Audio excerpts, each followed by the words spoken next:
बच्चों एक पर्सन है जिसका मास 100 है, ये पर्सन जिमिंग करता है, डाइटिंग करता है और 3 महीने बाद देखता है इसका मास 200 हो जाता है। How is this possible? बच्चों पॉसिबल है, पहले इसका मास 100 किलोग्राम था, हो सकता है अब 200 पाउंड्स है। तो जब तक मैं यूनिट स्पेसिफाई नहीं कर रहा था, केवल न्यूमेरिकल वैल्यू दे रहा था, तो things didn't make any sense. ये है यूनिट की इंपॉर्टेंस। बच्चों लाइकवाइज अगर मैं आपको एक एक्सप्रेशन दूं, सिंपल पेंडुलम को एक टू एंड फ्रो मोशन करने में जो टाइम लगता है, जिसे हम टाइम पीरियड बोलते हैं, सपोज मैं कहता हूं इसकी लेंथ और एक्सीलरेशन ड्यू टू ग्रेविटी पर ये कुछ ऐसे डिपेंडेंट है, t = 2.√L/. क्या ये एक्सप्रेशन पॉसिबली करेक्ट है? आप बता सकते हैं? हाँ बता सकते हैं, अगर आपको डायमेंशनल एनालिसिस आता हो तो, जो कि हम इस चैप्टर में पढ़ते हैं। बच्चों इस चैप्टर में हम units, physical quantities, dimensions, experiments, errors, इन सब की बात कर। और एक्सपेरिमेंट्स खास तौर पर ये तो साइंस की हर ब्रांच में होते हैं। तो इस चैप्टर में अगर आप डीप अंडरस्टैंडिंग डेवलप करते हैं तो वो आपको खाली फिजिक्स में ही नहीं, बाकी ब्रांचेस ऑफ साइंसेस की अंडरस्टैंडिंग में, यानी कि ओवरऑल एक गुड साइंटिफिक टेम्परामेंट डेवलप करने में हेल्प करेगी। अगर आप इस चैप्टर को ध्यान से पढ़ेंगे तो ये आपका फर्स्ट स्टेप होगा कि आप अच्छे साइंटिफिक टेम्परामेंट को एक्वायर करने लगे। आइए बच्चों जान लेते हैं सबसे पहले इस चैप्टर के इंपॉर्टेंट टॉपिक्स। बच्चों first important topic of the chapter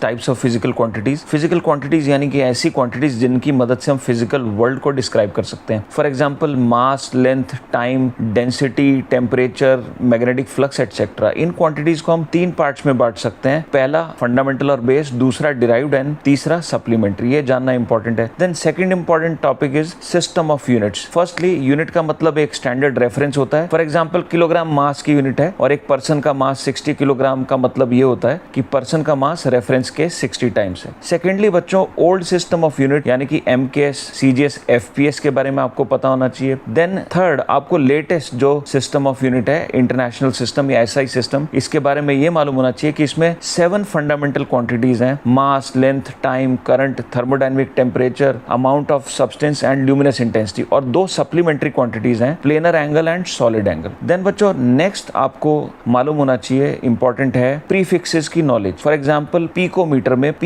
या पिको प्रीफिक्स है जिसका मतलब 10⁻12 होता है, तो पिकोमीटर का मतलब हो गया 10⁻12 metre. Fourth important topic is dimensions. सबसे पहले बच्चों डायमेंशंस ऑफ फंडामेंटल क्वांटिटीज, जैसे मास की डायमेंशन m होती है, लेंथ कोई भी हो, चाहे हाइट, रेडियस, डिस्प्लेसमेंट, इसकी डायमेंशन l होती है। देन सेकेंडली डिराइव्ड क्वांटिटीज की dimension, for example density mass by volume है, मास की डायमेंशन m होती है और वॉल्यूम की डायमेंशन साइड क्यूब या L क्यूब होती है, तो डेंसिटी की डायमेंशन ml⁻³ हो गई। देन थर्डली सप्लीमेंट्री क्वांटिटीज जैसे कि एंगल डायमेंशनलेस होते हैं। देन फोर कांस्टेंट्स जैसे कि universal gravitational constant, Planck's constant, speed of light in vacuum, इनकी डायमेंशंस आपको कैलकुलेट करनी आनी चाहिए। और बच्चों लास्ट खास ये कि पेयर ऑफ क्वांटिटीज या नंबर ऑफ क्वांटिटीज की डायमेंशन सेम हो सकती है। For example work and torque भली अलग क्वांटिटी है, इनकी डायमेंशन सेम है। Likewise gravitational potential and latent heat की भी डायमेंशनल फॉर्मूला सेम होती है। ऐसे कई सारे पेयर्स होते हैं बच्चों, इनके बारे में आपको खास ध्यान रखना है। बच्चों third you should be having knowledge of prefixes. जैसे किलोग्राम में किलोग्राम का प्रीफिक्स है, किलो का मतलब होता है 1000 या 10⁻3। लाइकवाइज इफ आई से पीको मीटर, तो पीको का मतलब होता है 10⁻12 और मीटर तो मीटर होता ही है। तो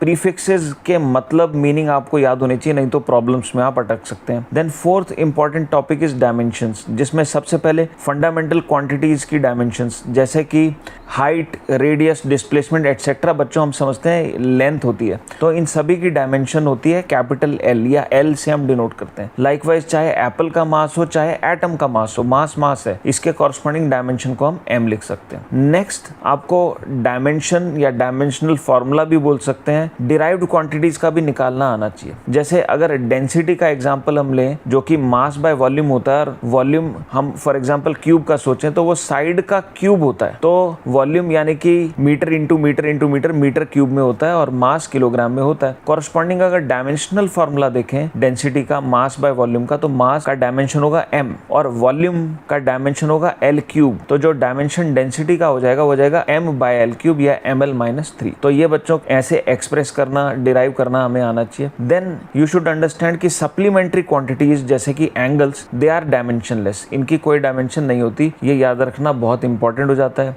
देन ये समझिए आप कि कुछ क्वांटिटीज अलग अलग होने के बावजूद भी उनकी डायमेंशन सेम हो सकती है। जैसे एग्जांपल के लिए gravitational potential and latent heat, इन दोनों का डायमेंशनल फॉर्मूला बच्चों एग्जैक्टली सेम होता है। फिर नेक्स्ट कॉन्स्टेंट्स, जैसे कि यूनिवर्सल ग्रेविटेशनल कांस्टेंट या स्पीड ऑफ लाइट भी एक इन वैक्यूम भी एक कांस्टेंट है, या फिर प्लैंक्स कांस्टेंट, ये जो न्यूमेरिकल कांस्टेंट्स हैं इनकी डायमेंशंस निकालना भी बच्चों आपको आना चाहिए। बच्चों 8th इंपॉर्टेंट टॉपिक है सिग्निफिकेंट फिगर्स। जब कभी भी हम कोई मेजरमेंट करते हैं तो उसमें कई सारे डिजिट्स हो सकते हैं, जिसमें कुछ डिजिट्स का सिग्निफिकेंस या महत्व नहीं होता, बाकी डिजिट्स को हम सिग्निफिकेंट डिजिट्स बोलते हैं। तो सीधे सीधे क्वेश्चंस कॉम्पिटिटिव एग्जाम में सिंपल कैटेगरी के सिग्निफिकेंट फिगर्स या डिजिट्स की काउंटिंग पे आ जाते हैं, तो ये इंपॉर्टेंट हो जाता है। Then 9th you should be knowing difference between precision and accuracy. For example एक एक्सपेरिमेंट में acceleration due to gravity measure किया गया और कैलकुलेट किया गया कि ये 9.7 मीटर पर सेकंड स्क्वायर है, और दूसरे एक्सपेरिमेंट में ये मेजर किया गया 9.567 मीटर पर सेकंड स्क्वायर। अब इन दो एक्सपेरिमेंट्स में जो पहला एक्सपेरिमेंट है उसकी रीडिंग 9.7 ज्यादा एक्यूरेट है, क्योंकि एक्चुअल 9.8 मीटर पर सेकंड स्क्वायर के वो क्लोज है। लेकिन सेकंड एक्सपेरिमेंट में ज्यादा डिजिट्स तक रीडिंग को एक्सप्रेस किया गया है, तो ये ज्यादा प्रिसाइज है। तो ये प्रिसाइज सा डिफरेंस है बच्चों, आपकी अंडरस्टैंडिंग में ये होना जरूरी है। Then 10th important topic is बच्चों, जब कभी भी मेजरमेंट हम करते हैं तो उसमें अनसर्टेनिटी होती है या एरर होती है। इसके टाइप, तो पहला है सिस्टमैटिक एरर, दूसरा है रैंडम एरर, तीसरा है लीस्ट काउंट एरर, चौथा जो कि एक्सप्रेशन का तरीका है एब्सोल्यूट एरर, पांचवा रिलेटिव एरर, और छठा परसेंटेज एरर। कम से कम इनकी अच्छी नॉलेज आपको बच्चों होनी चाहिए। Then 11th important topic of the chapter is propagation या कॉम्बिनेशन ऑफ एरर। बच्चों जब कभी भी हम कोई चीज मेजर करते हैं उसमें एरर होती है, तो उससे कैलकुलेट होने वाली दूसरी फिजिकल क्वांटिटी में भी एरर पास ऑन होना स्वाभाविक है। इसको हम बोलते हैं propagation of error. For example, हमने किसी ऑब्जेक्ट का मास मेजर किया और वॉल्यूम मेजर किया, उनमें कुछ अनसर्टेनिटीज हैं, एरर्स हैं। तो अगर हम डेंसिटी कैलकुलेट करेंगे मास बाय वॉल्यूम, तो उसमें भी अनसर्टेनिटी या एरर आ जाएगी। इसे हम बोलेंगे एरर प्रोपगेट करगी। अब इसको दो कैटेगरीज में आप समझ सकते हैं। पहला तो जो आपके नॉर्मल ऑपरेशंस होते हैं, यानी कि एडिशन, सब्ट्रैक्शन, डिवीजन, मल्टीप्लिकेशन, अगर इनके इन्वॉल्विंग कोई सिंपल एक्सप्रेशन है तो उसमें एरर प्रोपगेशन आना चाहिए। और दूसरा कॉम्प्लेक्स कैटेगरी के एक्सप्रेशन, जिसमें कोई कॉम्प्लेक्स फंक्शन, एक्सपोनेंशियल फंक्शन या फिर साइनोसोडल फंक्शन, कुछ फंक्शंस इन्वॉल्व हैं और फिर हमें एरर कैलकुलेट करनी है, तो ये भी आपको बच्चों आना। 12th इंपॉर्टेंट टॉपिक है बच्चों स्टैंडर्ड एक्सपेरिमेंट्स में एरर कैलकुलेशन, जिसमें रिपीटेडली कुछ एक्सपेरिमेंट्स आते रहे हैं, तो मैं आपको बता रहा हूँ। तो इसमें पहला इंपॉर्टेंट एक्सपेरिमेंट है मेजरमेंट ऑफ जी वाला experiment with the help of time period of simple pendulum. तो सिंपल पेंडुलम को ऑसिलेट करा के जी मेजर किया जाता है। ये शायद आपको मालूम हो, पेंडुलम की लेंथ भी हम लोग मेजर कर लेते हैं। तो होता क्या है कि लेंथ में कुछ एरर होती है और टाइम पीरियड मेजरमेंट में कुछ एरर होती है। तो जी की कैलकुलेशन में कितनी एरर होगी ये कैलकुलेट आपको करना आना चाहिए। आप पास्ट ईयर की प्रॉब्लम्स उठा के देखें तो आपको इस पर बेस्ड काफी प्रॉब्लम्स नजर आएंगी। Then second experiment is Searle's experiment, जो कि यंग्स मॉडुलस की मेजरमेंट का एक्सपेरिमेंट है। तो यंग्स मॉडुलस कैलकुलेशन में भी क्या एरर होगी ये भी आपकी नॉलेज में होना चाहिए। लाइकवाइज मेनी एक्सपेरिमेंट्स हैं बच्चों, जैसे कि स्पीड ऑफ साउंड डिटर्मिनेशन वाला एक्सपेरिमेंट, ऑर्गन पाइप में जो एक एक्सपेरिमेंट किया जाता है, या resonance tube experiment, resonance column experiment भी इसको बोल देते हैं। फिर देन मीटर ब्रिज एक्सपेरिमेंट है, जिसमें अननोन रेजिस्टेंस डिटरमाइन किया जाता है। तो ये जो 4 एक्सपेरिमेंट्स कम से कम मैंने बोले, ये आपकी नॉलेज में हो तो हो सकता है आपको कोई ना कोई प्रॉब्लम इन पर बेस्ड अपने कॉम्पिटिटिव एग्जाम में देखने को मिले। बच्चों किसी टॉपिक में एज लेने के लिए हमें ऑफ कोर्स उसके इजी पोर्शंस भी पता होने चाहिए। तो आइए समझ लेते हैं इस चैप्टर के इजी पार्ट्स क्या हैं। तो पहला इजी पार्ट है बच्चों सिस्टम ऑफ यूनिट्स, जो कि बहुत ही बेसिक सी चीज है। अगर आपने एक दो बार भी इसको समझ लिया तो प्रॉब्लम आती है उस पर बेस्ड तो इजीली आप कर सकते हैं, जिसमें कन्वर्जन की प्रॉब्लम हो सकती है, एक सिस्टम ऑफ यूनिट से दूसरे सिस्टम कन्वर्ट करना हो सकता है। Then second easy part is dimensions and its applications.